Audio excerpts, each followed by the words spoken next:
하나님께서 주시는 하늘의 위로를 통해 우리 성도님들의 갈 길이 제시가 되고 또 하나님의 뜻이 선명하게 되어서 우리 교회도 건강한 교회로 계속 발돋움하는 역사가 나타나기를 주의 이름으로 축복합니다. 하나님을 믿는 사람이라면 당장의 어떤 계획이나 성취가 이루어지지 않았다고 해서 포기하거나 쉽게 낙심하면 안 됩니다. 왜냐하면 낙심이 되는 그 상황, 뜻이 잘 이루어지지 않은 것 같은 상황 가운데서도 하나님은 우리를 뒤에서 밀어주시고 응원하시는 분이시기 때문에 우리가 실패를 겪는 과정 가운데서도 그것은 하나님의 뜻을 이룰 수 있는 진정한 승리자의 모습이 나타날 수 있기 때문에 오늘 당장에 어떤 효과가 나타나지 않았다고 해서 낙담하거나 또 실패한다 하는 그런 감정을 갖지 않도록 오늘도 말씀 위에 서는 역사가 나타나기를 간절히 소원합니다. 하나님은 믿음의 사람들을 우리 앞에 꺼내놓기 위해서, 성경에 소개하기 위해서, 모델로 제시하기 위해서 여러 사람들을 많이 오랫동안 훈련시키셨습니다. 여러분, 아브라함이 우리 앞에 믿음의 조상으로 서기 위해서 75년이라는 시간이 걸린 거 아십니까? 요셉은 13년간의 종살이, 감옥살이를 하면서 드디어 40세에 이렇게 총리로 쓰임받게 되는 그런 긴 기간이 있었습니다. 모세도 미디안 광야 40년의 시간을 통해서 길게 훈련됨으로 80세에 뒤늦게 이렇게 쓰임받는 경우를 보게 됩니다. 모세의 몸종이었던 여호수아도 40년 광야 생활을 통해서 모세의 이 전령으로, 몸종으로 40년 기간 쓰임을 받다가 늦은 나이에 이렇게 부름을 받는 경우를 보게 됩니다. 그러니까 성경의 인물들을 보면 하나님의 뜻대로 쓰임받는 그 기간이 많이 걸린 것을 알 수 있습니다. 우리는 너무 성급하게 오늘 당장에 이루어져야 할 일처럼 성급하게 달려드는 경향이 너무나 많다는 것이죠. 여러분, 예수님이 예언대로 탄생하시고 부활을 이루시기까지 예수님은 서두르신 적이 한 번도 없습니다. 성급하게 빨리빨리 가자고 그렇게 재촉하신 적도 단 한 번도 없으십니다. 한 걸음 한 걸음 하루의 일을 앞두고 조용히 한적한 곳을 찾으시면서 그날의 일을 이루기 위해서 조용하게 묵상하면서 기도하는 가운데 뚜벅이처럼 한 걸음 한 걸음 발걸음을 옮기셨던 것을 알 수 있습니다. 특별히 한국교회 성도들은 이 산업성장을 놀랍게 이룰 만큼 성급한 성도님들이 많이 있는데 사실은 비성경적입니다. 성경은 한 걸음 한 걸음 차분하게 인내하면서 발걸음을 옮겨놓기를 원하시지 절대 단순간에 한순간에 이룰 것처럼 그렇게 재촉하지 않는다는 사실을 성경을 통해서 알 수 있습니다. 하나님 부르시기 직전이라도 뒤늦은 나이라도 좀 더디 갈지라도 이렇게 마지막에 하나님의 뜻을 이루는 그 광명이 비친다면 우리도 기꺼이 우리를 그 몸에 맡길 수 있다는 사실을 성경이 우리에게 부탁하고 있다는 사실입니다. 다음 주는 우리 개성교회가 설립된 지 이제 37주년이 되는 날이 되겠습니다. 그래서 의미가 아주 깊은데 설립 기념주일을 한 주 앞두고 우리 한 번 더 우리 교회를 향하신 하나님의 뜻이 무엇일까? 우리가 한 사람 한 사람이 모여서 교회를 이루었는데 이렇게 많은 물소리가 되어 하나님을 찬송하는 일을 매주 이렇게 감당하고 있는데 이 시간 다시 한 번 더 우리가 성경이 원하는 교회, 그야말로 하나님 아버지께서 원하시는 오늘의 교회는 어떤 교회인지를 같이 고민하고 말씀 속에서 이와 같은 일을 나타낸 현장을 찾고 하나님의 뜻을 구한다면 저와 모든 성도님들에게 또 하나님이 예비하신 놀라운 축복의 현장이 밀려들 줄로 믿습니다. 자, 오늘 같이 읽은 말씀은 우리가 잘 아는 안디옥 교회 이야기입니다. 안디옥 교회는 정말 아름다운 믿음의 소문이 있는 교회입니다. 안디옥 교회가 이렇게 아름다운 좋은 소문이 나타나기까지는 사실은 이야기가 숨겨 있습니다. 안디옥 교회는 예루살렘 박해 때문에 세워진 교회죠. 예루살렘 박해가 너무 심해지자 사람들이 이동을 하기 시작했는데 북쪽으로 올라갑니다. 오늘날 분쟁 지역인 시리아 이 지역의 도시로 올라가게 되는데 거기서 모인 사람들이 예배를 드리기 시작했고 그것이 바로 안디옥 교회가 되었습니다. 그래서 안디옥 교회는 어떤 교회였는지를 오늘 말씀을 살펴보면서 우리 교회도 좀 너무 어긋나지 않았을까? 성경이 원하는 교회를 빗나가지 않았을까?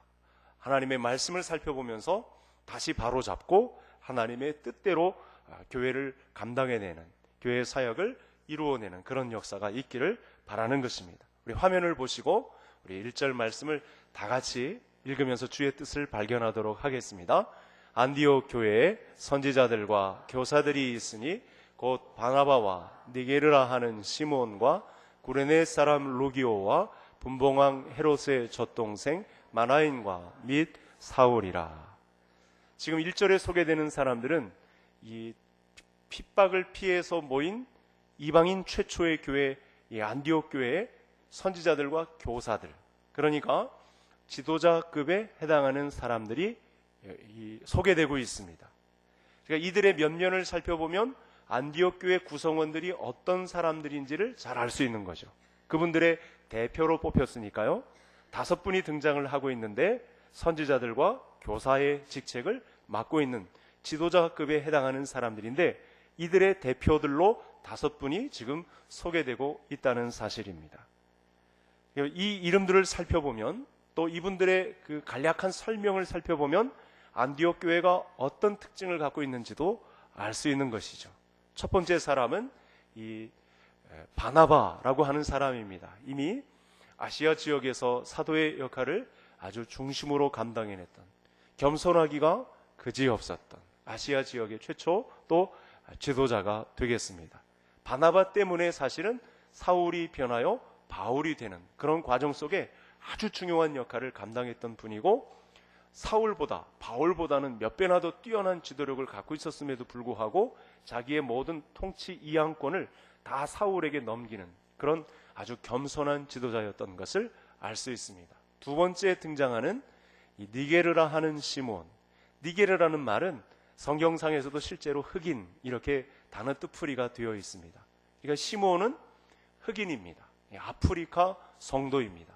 왜냐하면 로마 식민지하에서 로마 사람들이 이때부터 이 아프리카 사람들을 잡아다가 이 노예로 시켰던 그런 흔적이 있기 때문에 이 노예들이 자유인이 되고 또 아직도 노예의 신분으로 있으면서도 믿음 생활을 했던 사람들 중에 지도자로, 지금 교사나 선지자였는지는 모르지만 교회의 지도자로 이 시므온이 뽑혔던 것을 알 수 있습니다. 그러니까 인종을 초월한 교회 구성원이 대표자로 뽑혔을 만큼 이방인 교회, 안디옥 교회가 아주 건강한 교회였다는 것을 알 수 있는 것이죠. 뿐만 아니라 뒤이어서 나오는 구레네 사람 루기오도 마찬가지입니다.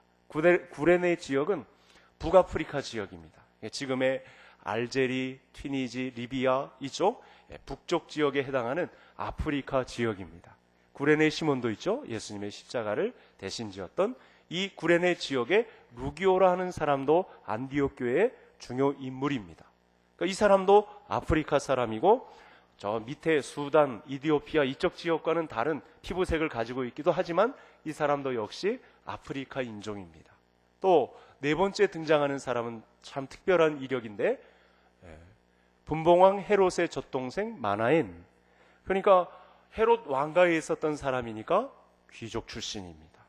귀족 가운데서도 예수님을 많이 믿었었는데 예수님을 믿는 믿음 가운데 합류를 한 거죠. 그러니까 지금 이 마나엔과 함께 더불어서 귀족 중에 안디옥 교회 구성원을 이루고 있는 성도들이 있었다는 것을 알 수 있습니다. 마나엔뿐만 아니라 여러 사람들이 귀족 출신으로 교회 성도의 역할을 감당했다는 것을 알 수 있는 것입니다. 나중에 사울이 제일 마지막에 등장하는데 조금 있다가 이름이 바뀌는 바울입니다. 핍박자요. 또 대학자 출신, 차기 이스라엘 지도자였던 사울, 이 5사람이 소개되고 있다는 사실입니다. 이들 중에는 교회를 핍박했던 사람도 있고, 귀족 출신도 있고, 노예 출신도 있고, 학자 출신도 있고, 여러 다양한 계층의 사람들, 인종을 초월하는 사람들이 모여 있었다는 것입니다. 그러니까 그 어떤 누구가 와도 예수 그리스도의 이름으로 모인 사람이면 다 품고 교회를 형성했던 건강한 교회가 바로 안디옥 교회였다는 사실을 알 수 있습니다. 다양한 직업, 다양한 혈통, 다양한 출신, 다양한 계급, 어떤 출신, 어떤 혈통, 어떤 지역에라도 다 모든 사람을 다 품어서 교회 일원으로 하나님의 뜻을 펼치는 건강한 교회였다는 사실을 알 수 있습니다. 성도님들도 그런 소문을 들어서 아시겠지만 저는 직접 경험을 했는데 어떤 교회에 가면 어떤 특정한 지역 출신 성도들만 모인 곳이 있습니다. 그래서 그 지역색을 나타내면 다른 교회 지역 출신 성도들이 그 교회에 발붙이지 못할 정도로, 이렇게 발붙이지 못하게 할 때 사투리를 쓰면서 이렇게 우리 교회에 얼씬하지 말라고 이렇게 하는 교회도 있습니다. 어떤 교회는 목사님이 실제로 하버드 출신입니다. 제가 2주 전에 실제로 들은 그 교회 실상인데, 목사님이 하버드 출신이다 보니까 우리 그야말로 인류 대학의 전 세계에서 탑 랭킹에 속하는 하버드 출신이라서 그 교회 성도들 중에는 학위를 갖고 있지 않으면 그 교회에 접붙일 수 없을 만큼 그런 어려움을 겪고 있는, 그야말로 이 고학력 출신의 성도들만 모인, 그래서 학력이 좋지 않은 사람들은 거의 갈 수 없을 만큼의 그런 분위기를 자아내고 있다고 합니다. 여러분, 그런 교회를 건강한 교회라고 할 수 있을까요? 주님의 교회는 학력이 어떻든지 가난과 부에 상관없이, 어느 출신에 상관없이, 계급에 상관없이, 어느 지역에 상관없이 누구라도 품을 수 있는 교회가 건강한 교회가 되는 줄로 믿습니다. 우리 개성교회는 앞으로도 이 안디옥 교회의 이 처음 교회가 이방인 지역에 생겨질 때 이런 특색을 가진 것처럼 누구라도, 어느 누구가 와도 예수 그리스도의 이름으로 다 품을 수 있는 그런 건강한 교회로 발돋움할 수 있기를, 한 걸음 한 걸음 떼어놓을 수 있기를 간절히 소원합니다. 2절 말씀을 우리 다음 화면을 보면서 함께 읽겠습니다. 주를 섬겨 금식할 때 성령이 이르시되 내가 불러 시키는 일을 위하여 바나바와 사울을 따로 세우라 하시니. 자, 박해를 피해서 이방인 지역에서 모이다 보니까 성도들이 한 마음이 되었습니다. 공통 분모가 있죠. 핍박을 피해서 성도들이 한 자리에 모였고 교회를 형성했습니다. 그래서 귀족 출신이든 어떤 지역 출신이든 많이 배웠든 못 배웠든 부하든 가난하든 한 가지 비밀은 있습니다. 고난 중에 있었다는 사실입니다. 예수 그리스도 이름 때문에 많은 성도들이 고난을 당했습니다. 사실은 오늘날에도 성도님들이 예수님 이름 때문에 고통을 당하는 가정들이 참 많습니다. 자, 오늘날도 그런 일이 있을까 싶을 정도로 예수님 때문에 고통당하는 분들이 있으시죠. 자, 이렇게 이 공통 분모인 고난을 가지고 다양한 사람들이 모였는데, 그러다 보니까 한 마음이 되고, 한 마음이 되다 보니까 기도를 했습니다. 기도를 하다가 더 강도를 높여서 금식 기도까지 하게 되었습니다. 그런데 여러분, 이렇게 되면 반드시 나타나는 증상이 하나 있습니다. 한 마음이 되어서 기도를 하다 보면요, 반드시 나타나는 증세가 있는데, 교회 전체가 한 마음이 되어서 기도한다 그러면 반드시 성령의 음성이 들려진다는 것입니다. 하나님이 교회에 하시는 말씀을 듣게 된다는 사실입니다. 그래서 안디옥 교회도 기도하다가, 한 마음이 되어서 기도하다가 원하지 않게 하나님의 뜻을 전달받게 되었습니다. 그 뜻이 무엇이냐면 바나바와 사울을 따로 세우라. 이게 무엇이냐면 바나바와 사울을 따로 세워 목회자를 삼고 거기서 이분들에게 안수하고 또 직임을 맡기라, 그런 음성을 듣게 된 것입니다. 여러분, 성령의 음성을 듣게 된 교회는 이렇게 말씀대로 즉시 순종해서 또 이렇게 이방인 선교사로 두 사람을 파송하게 되는 성령의 음성 안에 거하게 된다는 사실이죠. 우리 교회도 예외가 아닙니다. 우리가 복음을 듣고 신앙생활을 하면서 한 마음을 가지고 모인 교회라면 반드시 성령이 우리 교회에 들려주시는 음성을 들어야 할 줄로 믿습니다. 안디옥 교회 성도들이 예배를 드리다가 한 마음으로 기도하다가 성령의 음성을 들은 것처럼 우리도 함께 모여서 한 마음으로 기도를 드리면 반드시 성령의 음성을 듣게 되었다는 사실입니다. 아마 예전부터 신앙생활을 해오시던 분들은 이 예배를 드릴 때 금식 기도까지 하신 경험이 있으실 것입니다. 가정 안에 중요한 문제를 남겨놓고 우리 교회에 나아갈 방향을 앞세워 놓고 아마 금식 기도하신 경험이 누구나 다 있으실 것입니다. 오늘날엔 이런 야성이 다 사라졌는데 사실은 우리 교회도 앞으로 이런 일이 있을 때에는 함께 기도하며 함께 금식하는 일에 우리 모든 성도님들이 힘을 합해 주셔야 합니다. 예배 중에 금식하면서 주님의 음성을 듣는 것, 이것이 건강한 교회에 아주 중요한, 그러니까 마지막 때가 되면서 이런 모든 이 기독교의 아주 좋은 현상들이 사라지게 만드는 것이 마귀의 전략인데 우리 교회는 절대 그런 꼬임에 넘어가지 말고 주님 오실 때까지 주일 성수를 감당하며 또 함께 모여서 따로 모여서 기도하는 모임을 갖고 거기서 들려주시는 성령에 의해서 교회 운영을 감당하면 오늘날도 주님이 원하시는 아름다운 교회, 믿음의 좋은 소문이 있는 주님의 교회를 이루어 갈 줄로 믿습니다. 내가 불러 시키는 일을 위하여 바나바와 사울을 따로 세우라, 이렇게 말씀을 주고 있습니다. 다시 말하면 바나바와 사울을 따로 불러서 그들을 선교사로 보내라, 이렇게 말씀을 주신 것입니다. 이들이 안디옥 교회에 있기까지는 그들이 너무 많은 역량을 갖고 있으니 두 사람을 따로 세워서 내가 세운 이방인 또 다른 교회에 그들이 사역자로 세우는 일에 저들을 쓰임받게 하라 라는 성령의 음성을 안디옥 교회 모든 성도들에게 세운 것입니다. 그래서 우리 교회 비전 가운데는 반드시 이와 같은 경로가 있어야 합니다.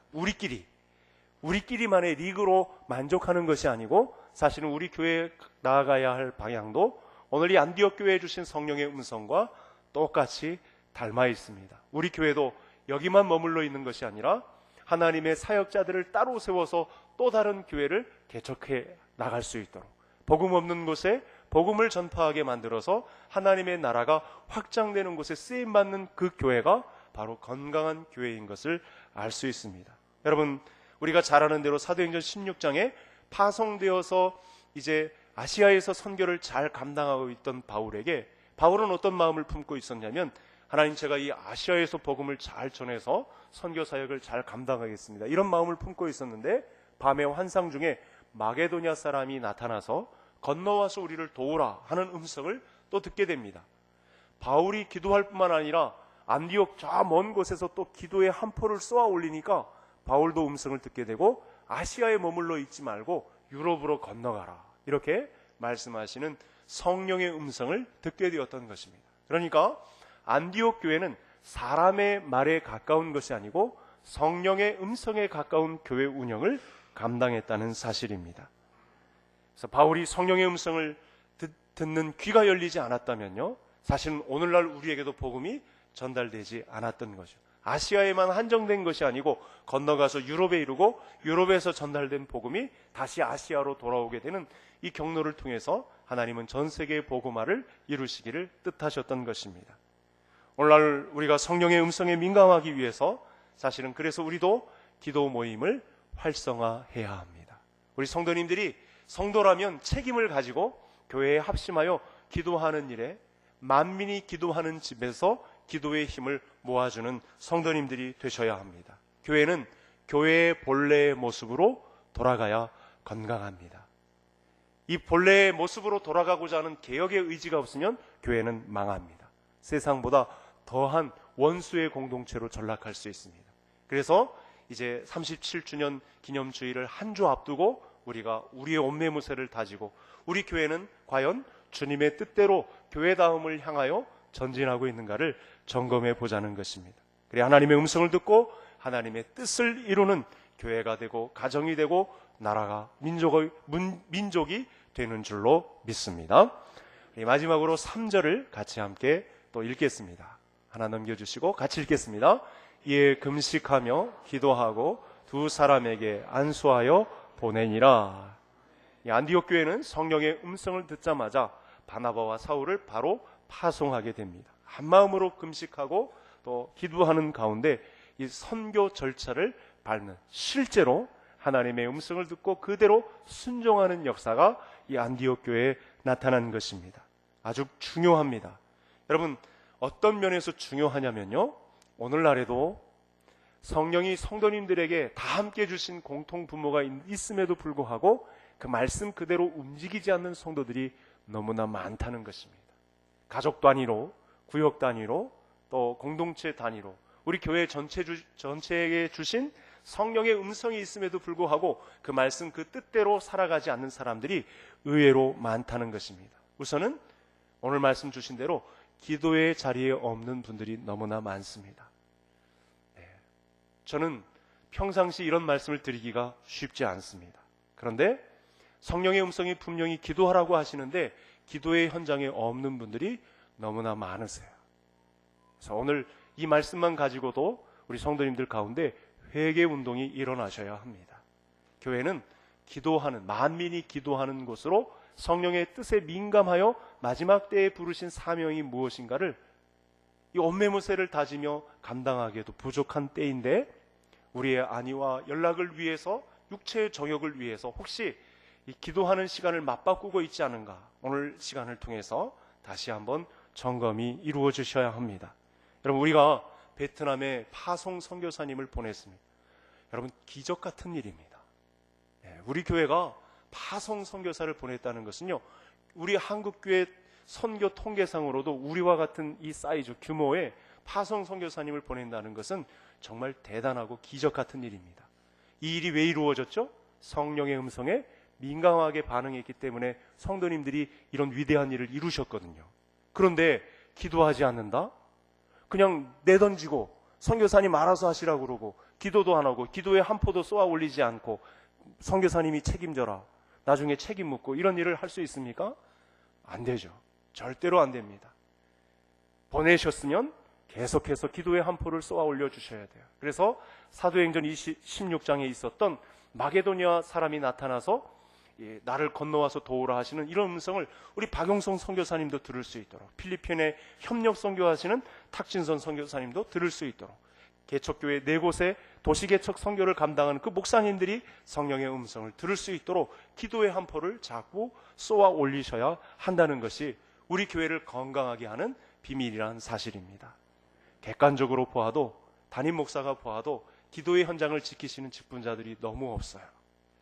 직분자들부터 기도의 자리를 지키세요. 그것이 건강한 교회를 지키는 비밀입니다. 여러분, 이렇게 안디옥 교회는 성령님의 음성에 민감하게 반응하고 그대로 순종하는 역사가 나타났습니다.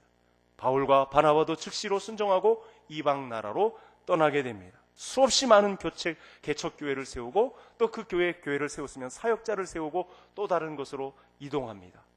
여러분, 지극히 성경적이고 교회의 교회다움인데 우리 교회는 사실은 이와 같은 사역을 감당하고 있는가?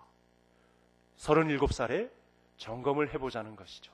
이 37살의 뜨거운 청춘을 지닌 이 교회가 하나님의 뜻대로 과연 움직이고 있는가?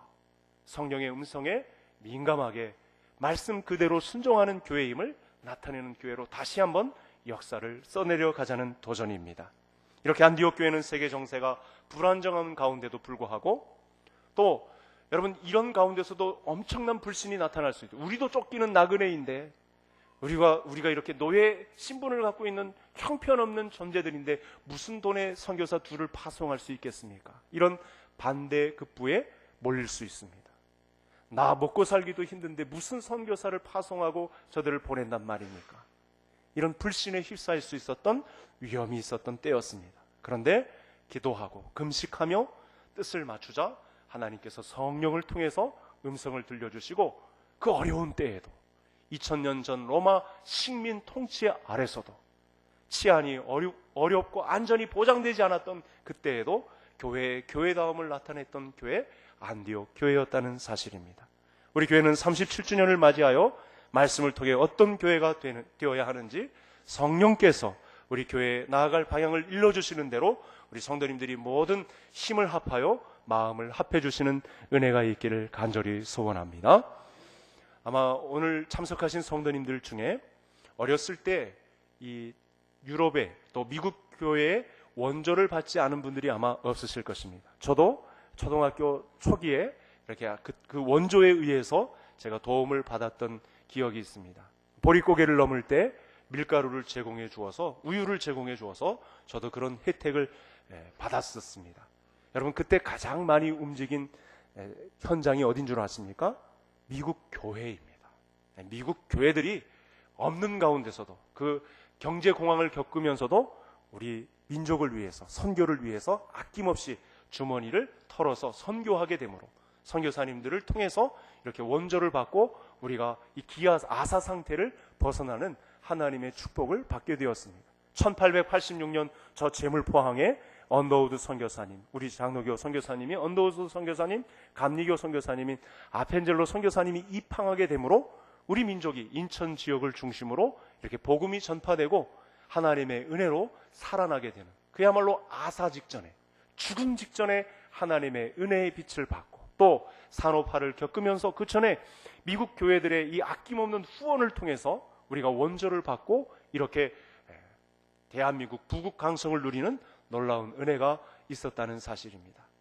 작년 통계를 또 보니까요, 매년 해외여행 빈도수가 높아지고 있습니다. 못 산다 하면서도요, 인천공항에 가면 주차장이 또 하나 세워지고 또 하나 세워지는데도 모자를 형편에 수많은 사람들이 때가 되면 해외여행이다 뭐하다 하면서 다 나가고 있습니다. 여러분, 다 해당되는 내용은 아니지만 우리나라를 이렇게 예전보다도 잘 살게 하신 이유가 무엇일까요? 우리 한국교회에 교회를 허락하신 이유가 무엇일까요? 37살 된 우리 개성교회에 우리 성도님들에게 주시는 성령의 음성이 무엇인가를 오늘 말씀을 통해 분명히 분별하시고 하나님의 교회 부흥의 역사는 오늘날도 지속된다는 사실, 주님 오실 그날까지 멈추지 않고 우리 교회를 향한 하나님의 뜻이 있다는 성령의 음성이 분명히 있고 그 음성에 민감하게 반응하여 주 뜻대로 순종할 수 있는 여력이 있다는 사실을 믿어 의심치 않고 37살의 우리 개성교회를 건강하게 살찌우는 일에, 성숙해 하는 일에 주인공들로 다 나서시는 우리 모든 성도님들 되시기를 주의 이름으로 축복합니다. 말씀을 받았으니 우리 함께 합심해서 기도하겠습니다.